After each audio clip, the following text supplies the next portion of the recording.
Akron, Ohio is significant for many reasons.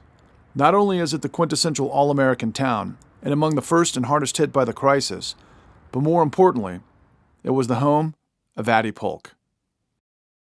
At the age of 90, Addie Polk found herself in foreclosure this week, about to be forced from the home she's lived in for nearly 40 years.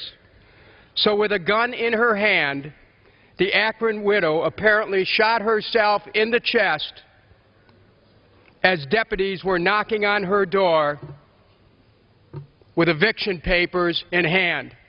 When I started putting together her life from all of the public records, I could see what had happened.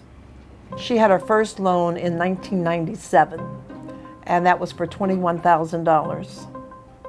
But in 2001, Countrywide gives her a loan of $46,400 on a home that wasn't worth more than maybe 20.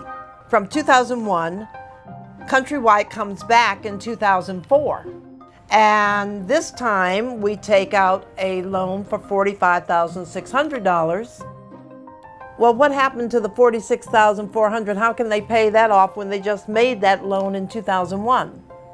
Well, the way they do that is we also had filed on that same day an $11,380 home equity.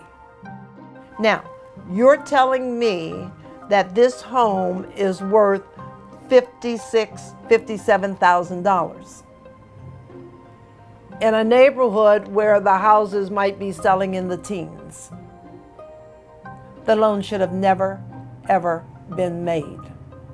Brokers were initiating the fraud all the time, literally knocking on the doors of homes in Akron and in Cleveland and saying, hey, you know your house is worth $90,000 even though you only owe $30,000 on it? And this is a house that perhaps they bought for $20,000. Here's what I could do. I'll write you a new loan. Your mortgage payment's going to go down. And they would paint such a great picture. I mean, if you didn't really could read in between the lines, you would say, gee, I could use that. I think with her, she needed a roof, I think it was, and I think she wanted the porch fixed. You can go down that street and find others who were losing their homes. If I pulled up the county records, you can see that they were getting the same kinds of loans. When you're looking at the type of the era in which she came, you trust banks. You don't trust anyone else, you trust banks. In 2007, things had gotten behind, and we're going to file foreclosure on you. And that's what they did. Here I am, 90-something years, always had a home. My husband provided for me. He left me the pension or Social Security. And all of a sudden, I'm outdoors. And I think it was just too much. A person should not be considered an offender, or they should have been smarter not to put themselves in that situation. They put themselves in that situation because they trusted the bank. Addie Polk was a prime example of what predatory lending was doing to people.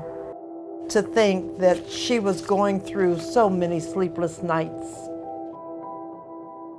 but she knew what day they were coming.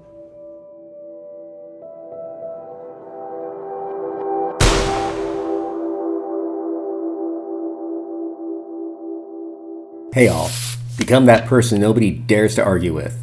Hit like, subscribe, and that little bell button for notifications. Talk to you soon.